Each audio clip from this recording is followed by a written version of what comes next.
President Barack Obama azizengulu campaign zezimu za kuba president wa America mu kire kikesizo olwaliro abadde akubaganya ebirowoozo ne muno bavuganya Mitt Romney okubaganya ebirowoozo kuno kumaze eddakiika ekyenda kubadde ku University ya Osfra mu katundu ka Hempstead mu ssaza New York kubadde ku mutindo gwa ggulu nnyo olw'abakulu bano ne balaga buli omu kyalina ku byenfuna ya America ensonga z'ebweru ensonga ezikwata ku bakyala ebyemirimu ne kalondo omulala abawagizi ba Barack Obama babadde ku bunkenke ng'okubaganya ebirowoozo kuno okumulundi ogwokubiri tekunnabaawo ng'abatya nti singa musajja waabwe akola by'emikisi gy'okuddamu okulemera America gyane bali gikendedde oba okugwerawo ddala kididde ekyokuba nti mu kubaganya ebirowoozo okwasooka okwali mu ssaza Colorado mu kibuga Denver wiiki bbiri eziyise Obama yaleese omutindo gw'ekibuga ekyamba Mitt Romney ali ku kadi ya Republican okomawo mu muzannyo n'atandika okumuvuganyiza ddala kyokka olunaku olweggulo Obama abawagisire bada Democrat yabayeeyo kuba yalumya omusajja nga atadde mu giye yawaggulu Romney n'akkakkana era olukunkutana lwagenze okuggwa nga awangudde Romney ku bitundu 46 kwa 39 ku buli 100 mu balonzi okusinziira ku mutu gwa CNN ne ABC muzzemu ku nsonga Obama kwe yasinze okusima amanyi mu muli kya Romney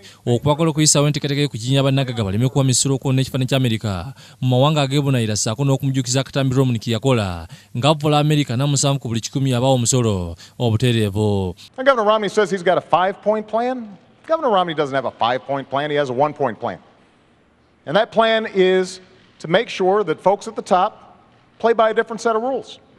That's been his philosophy in the private sector. That's been his philosophy as governor. That's been his philosophy as a presidential candidate.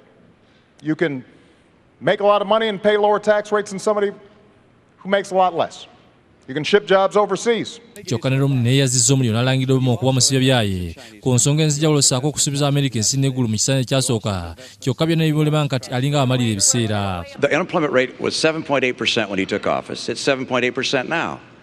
But if you calculated that unemployment rate, taking back the people who dropped out of the workforce, it would be 10.7%.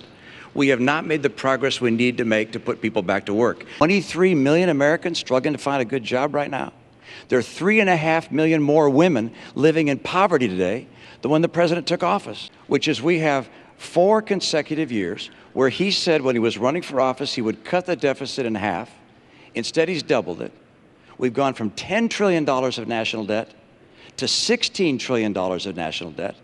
If the president were reelected, we go to almost $20 trillion of national debt.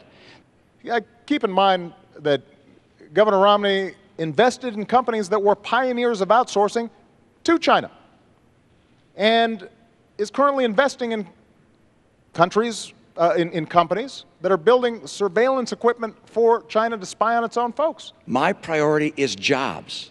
I know how to make that happen. And President Bush had a very different path for a very different time.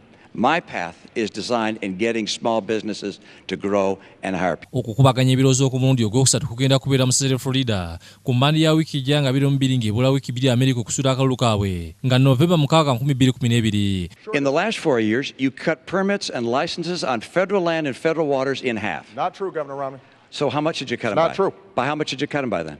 Governor, we have actually produced more oil. No. How much did you cut licenses and permits on federal land and federal waters? Governor Romney, here's what we did. There were a whole bunch of oil companies. No, I had a question, and the question was, how much did you cut them by? You want me to answer How much did you cut them by? I'm happy to answer the question. All right, and it is? Here's what happened. You had a whole bunch of oil companies who had leases on public lands that they weren't using. Mu kiseera kino okunoonyereza kulaga nti Obama akyakulembera Romney kyokka nga ne Romney yafunzizza ddala mu masaza gatanasalawo kuwanikuganawo akalulu.